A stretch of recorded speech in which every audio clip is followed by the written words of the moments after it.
రేయ్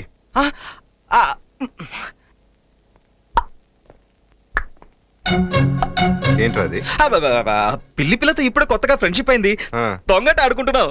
అదే బుజ్జిమట కనబడకుండా పోతేను.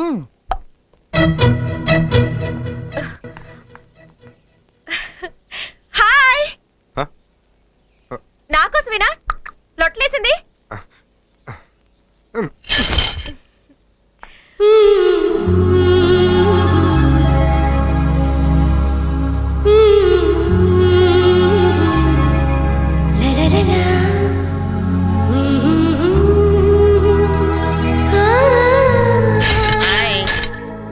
Hey, మనం వేసిన నోట్లకి ఈ పిల్ల రెస్పాన్స్ ఇస్తుందండి.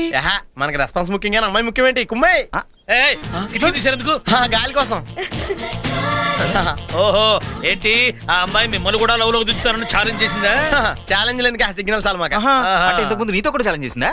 నాతో కాదు, ఎస్పీ తోటి. అబ్బో. ఎస్పీ గుండెల్లో ప్రేమ పుట్టిస్తుందట, తన చుట్టూ తిప్పుకుంటుందట. అందుకే కావాల్సిన జేపు లైన్ వేసుకుంటుందని కట్టెలు ఓపెన్ చేసాం. మీకు తోకలే కాదు, తోకలు ఎత్తే గుణం కూడా ఉందన్నమాట. అయినా లైన్ వేయడానికి అదెవరు, కిటికీలు తీయడానికి మీరెవరు? వేసినా తీసినా ఆ పని నేను చేయాల. బాగా మూసుకున్నావు. ఇప్పుడేం చూసా, ఇంతకు ముందు నేను మూయటం చూస్తే మూర్చిపోయేవాడివి. చింత సచ్చినా పులుపు సావలేదు. మరి మాను లావు కదా. అరే, ఈ కట్టెన్ వెనక ఇంత కలర్ఫుల్ కథ ఉందా? ఒరే, ఇప్పుడు ఆ ఇంట్లోంచి ఆ అమ్మాయి ఎస్పీకి ఈ ఇంట్లోకి లైన్ వేసి, ఈ ఇంట్లోంచి నువ్వు ఆ ఇంట్లో అమ్మాయికి లైన్ వేసి, రేపు నేను ఎప్పుడైనా లైన్ వేద్దాం అనుకుంటే ఆ లైన్ సబ్బేసి అనే ప్రమాదం ఉందేమో. ప్రమాదమేం కాదురా, ఒక రకంగా ఇది నా లవ్ కి ప్రమోషన్. ఎలాగా? ఎలాగంటే ఎస్పీ కోసం అక్కడి నుంచి ఒకళ్ళు ఇక్కడికి బ్రిడ్జ్ వేస్తున్నారా, మరి అదే బ్రిడ్జ్ మించి ఇక్కడి నుంచి మనం అక్కడికి వెళ్ళిపోవచ్చుగా. ఆ అమ్మాయికి ఎస్పీకి బిజ్ చేసే సీన్ లేదా? అదే మరి పునాదులు మనం వేస్తాం. దానికి ఈ రాత్రికి నేను ప్లాన్ వేశాను. ఫాలో